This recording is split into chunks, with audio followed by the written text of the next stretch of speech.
Hey everybody, welcome to my 20,000 subscriber Q&A. Yay! I cannot thank you guys enough for your support, for encouraging me, lighting a fire under my ass when I really didn't feel like doing this. Somehow this has just grown and grown over the years, and I look back at my time on YouTube and it's like, it's been a really, really long time. I've been doing this for 11 years. My first review, if I recall, I had like one of those Invisalign clear retainers. So I was a baby. And I look back at that girl and she doesn't know anything. She is the most innocent person that you could possibly imagine. So over 11 years, I feel like I've grown into a different person, or maybe the person that I always wanted to be. You guys sent in a bunch of questions and they were really good questions. Like, holy crap. I think I may just take some of them if I don't answer them here and do like a separate topic video for some of them, because they really are worth going in depth. But I have them here on my laptop. Any particular shot in a film that made your jaw drop? Like one just made the movie for you? Yeah, I mean, I've got a lot of those, but one that has always just stuck out in my mind and has really kind of struck an emotional chord with me would be the shot, the silhouette profile shot of the mother in The Magnificent Ambersons by Orson Welles. There are a million different Orson Welles shots that are iconic, and almost every frame he does is spectacular, but this one to me was one of the most emotionally potent. That whole film just has this air of like nostalgia, just very wistful type of feeling, and there's a real pain and longing underneath it. Yeah, I just think it's one of the most powerful shots. And I think that Magnificent Ambersons, for the first 30 minutes, that's some of the best stuff that Orson Welles ever did, especially in terms of, you know, strike an emotional chord. Do you like poetry? Which are your favorite poems? Which are your favorite poets and poetesses, I guess? Yeah, I do like poetry a lot. I write poetry. I've been known to drop a few stanzas every once in a while.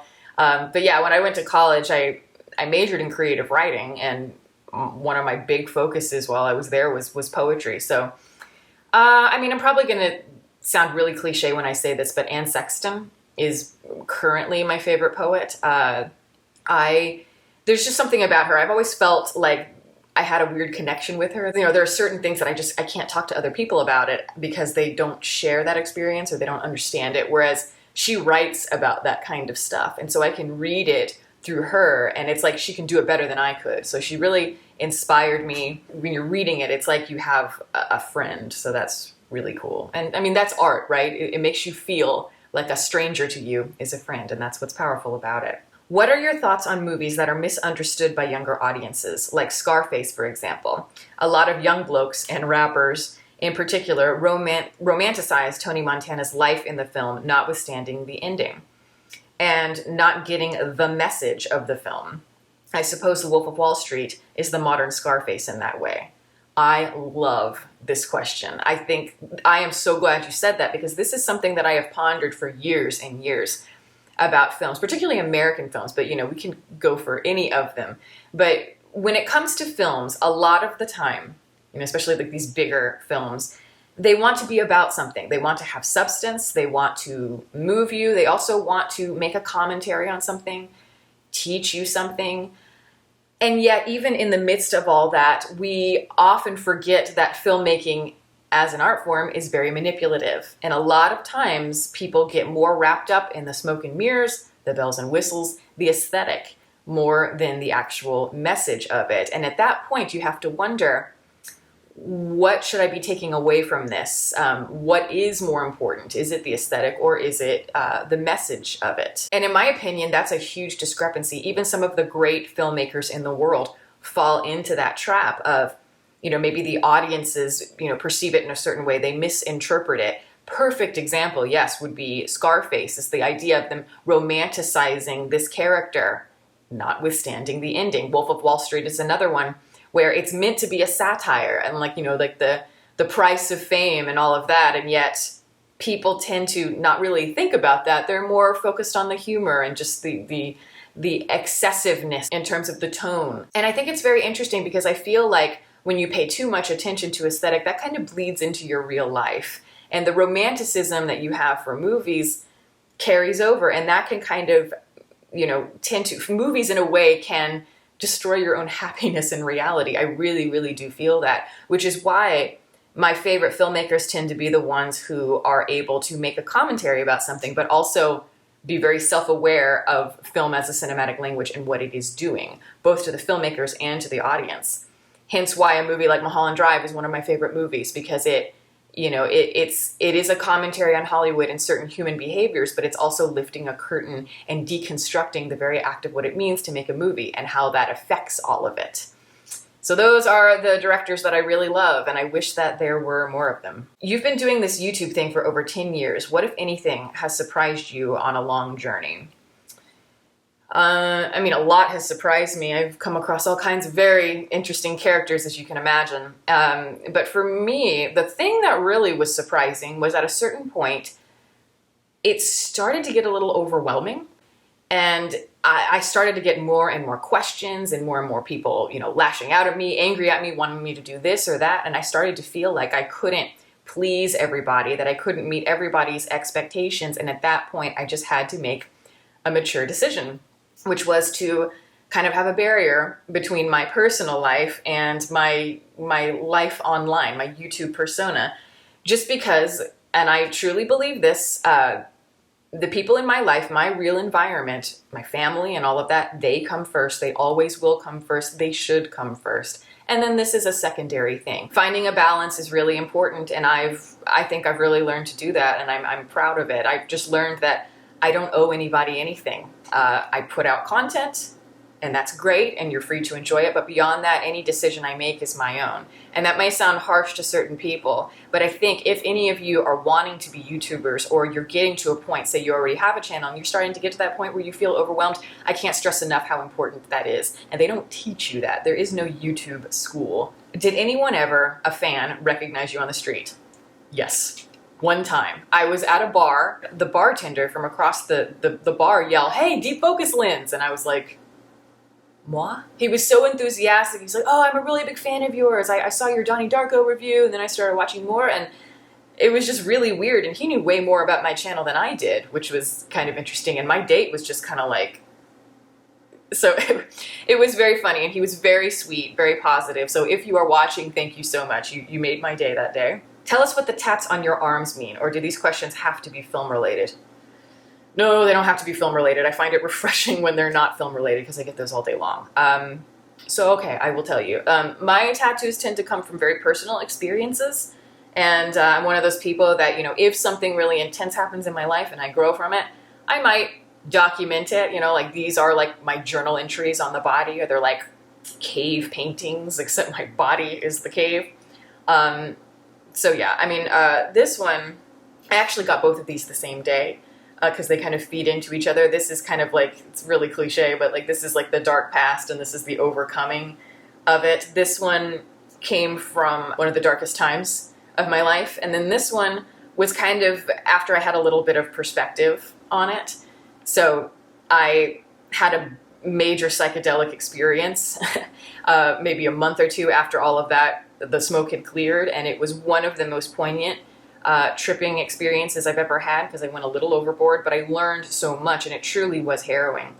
And it put things in perspective for me, made me realize just how strong you really are. You are so much stronger than you think, and it's only when you put yourself through hell and you overcome it that you realize, wow, I can do anything. And also the idea that if you really want something, you can push yourself to be able to do it. You really, really can. You just have to want it. And that's another thing that I think was really powerful that I learned. So yeah, that's what this is. And then this one is, I got this years ago after the love of my life broke my heart.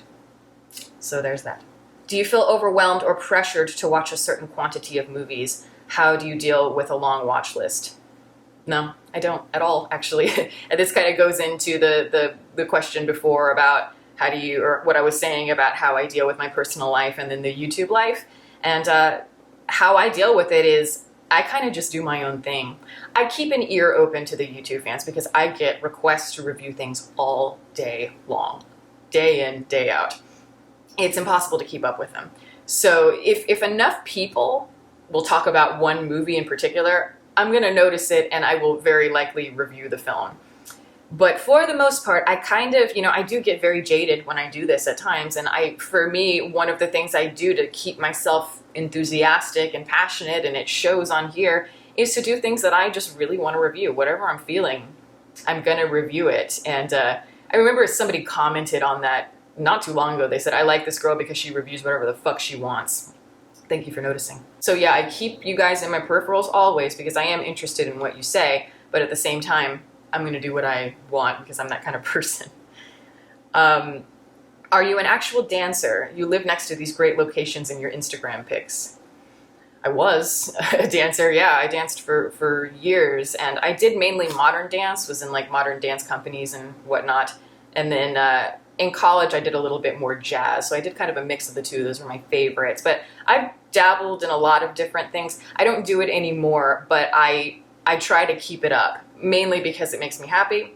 I'm a very physical person, very active. I like to move, and that just helps me in like a very artistic way. And also it helps me not get too rusty because I do kind of like to keep things up. And as far as the locations, I'm just an explorer, and I like going on adventures and finding hidden places. I think you'd be surprised wherever you live. If you just really explore hidden places, you'd be amazed at some of the unique things you can find that are right in your backyard. A lot of the locations around that you see on my Instagram are not that far from where I live. So just gotta be willing to explore. Which of your videos are you most proud of?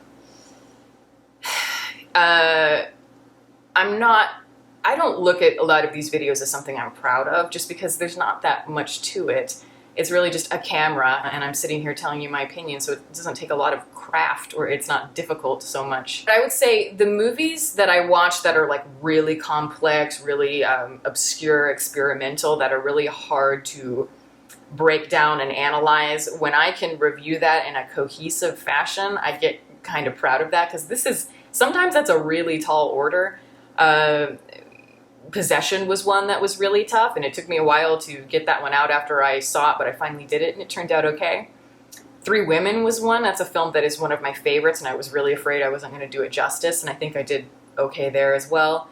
My reviews for Gaspar Noé films, I think, are pretty good, especially Irreversible. I think that was a tough one because it's a lot of taboo subjects, and I was a little nervous about how that was going to come across, but that's one of my most popular reviews on the entire channel. So, and then this one's not a review, but I did a video years ago called Message from the Heart or something like that, and I'm not necessarily proud of it, but it touches me in terms of how it's affected other people, because that was one of the darkest times in my life, and at the time I was really desperate and didn't really know who to go to. I went to people on YouTube, strangely. Didn't plan on keeping that video on there, but it's really inspired a lot of people. And to this day, almost on a weekly basis, I still get comments and messages from that video where people say, oh, it really spoke to me, it moved me, and I'm going through a lot of troubles, and I really needed to hear that. And that's the sort of thing that really feels amazing when you know you've done something that's helping other people. What celebrity death, particularly someone in the film industry, affected you the most?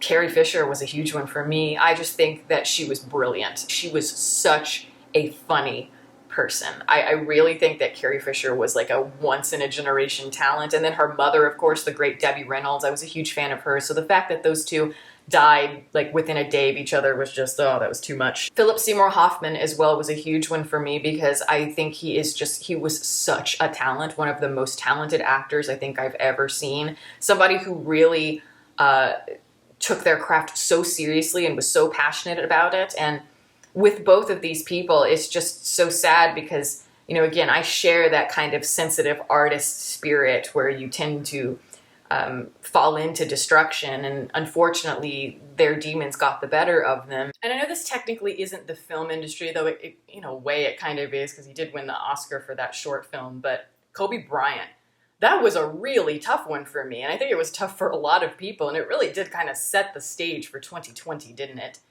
That was just kind of one of those things where it's like, Kobe Bryant, you think whatever you want to think about him, because, he did have some controversies in his career for sure, but he was a great basketball player, one of my favorites, one of the more compelling basketball players as a person, but also the kind of person where after retirement, you got the sense that they were just getting started. I mean, he was having such an incredible second act to his life, you know, getting into like filmmaking, trying to push the sport of women's basketball and all of that. So I think he really redeemed himself, at least in the public eye. And he just seemed like this superhero, this indestructible, elegant person. And then one day he's gone and his daughter is gone. And it's just, it was one of those reminders that like, whoa, it doesn't matter who you are. Death doesn't care. You're all the same in death's eyes. And that is just often can be kind of a tremendous blow to everybody's ego and just their fear of mortality and all that. And so, yeah, that was just one of those feelings that it's like, yeah, reality check. Life is fleeting. And then all of a sudden, everything else started happening. So yeah, that was a tough one. If you accidentally went through a time portal that took you to an era that predates cinema, do you think you would be able to cope if you weren't able to get back to the present? Oh yeah, I'd be fine. A lot of people think that I'm somebody who just like lives and breathes movies, but that's actually really not the case. That's a common misconception. I'd be fine, I think, without movies. I'd miss them after a while, but I've seen so many that I've seen more than most people have seen in a lifetime, so I'm okay with that. I have a lot of other interests, a lot more, and I have a lot of other talents and things that I can do. So without movies, there's plenty of other things that I could be doing. I could still be writing. I could dance, still be dancing. I could be singing.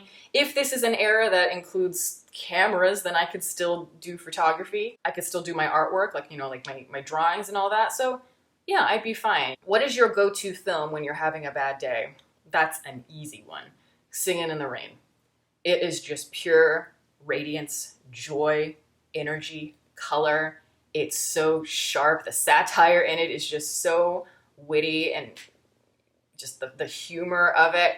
It lifts your spirits in a way that very few films do. And not many films since then, I think, can really capture that golden era of like the MGM musicals, Gene Kelly at the height of his career. You can't watch that movie if you're in a bad mood. It's absolutely impossible, I'm convinced. Actress you want to play you in a movie and who directs it? So I have two answers to this question. I hope that's okay. The first one is, I would want to play myself in a movie that Gaspar Noé directs. That would be my dream. And second answer to that question is, I would want Una Chaplin to play me. You may know her from Game of Thrones. She is the granddaughter of Charlie Chaplin. I want her to play me in a film directed by Bertrand Bonello. What would you like to be remembered for?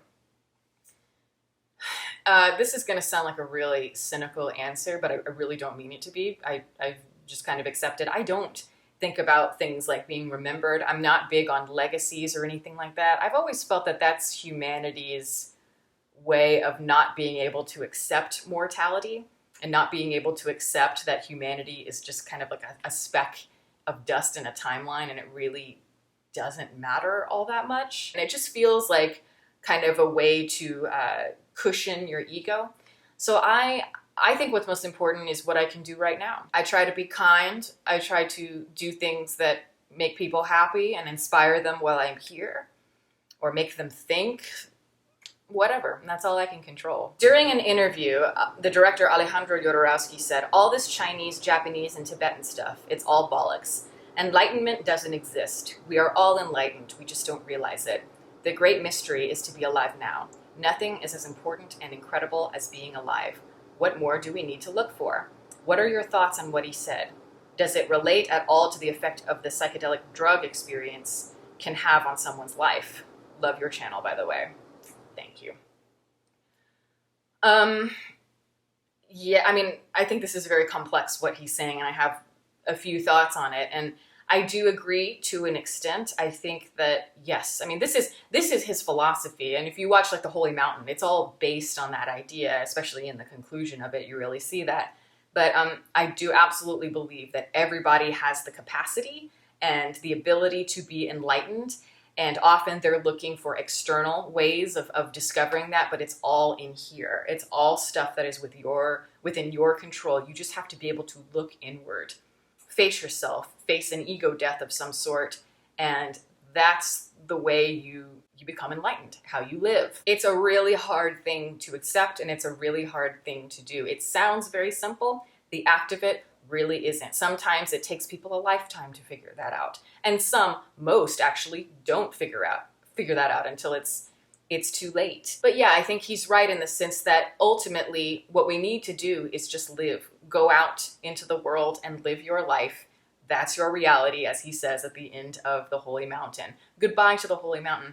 Real life awaits. Though I won't say that the rest is all bollocks in his words, because I think that, you know, whatever it is, if it's like Buddhism or meditation or whatever, you know, those things are very important and they can be great tools to help you discover that enlightenment. So I don't want to write them off. But yes, ultimately, in the end of the day, what's most important is the core idea of living and being in the moment. And that's when you're truly letting go of things. It's absolutely something that I live by. And I think that's a great way to close this whole video. So yeah, you guys, again, excellent questions. And there's so many more I have yet to get to. And I might start doing some topic videos on those questions. But thank you guys again so much. I can't stress enough how important it is to have supporters like everybody out there. And I think it's great that we've created this community of people, just like a small community where we can talk about movies and we can talk in an intelligent way, get each other to think, and it's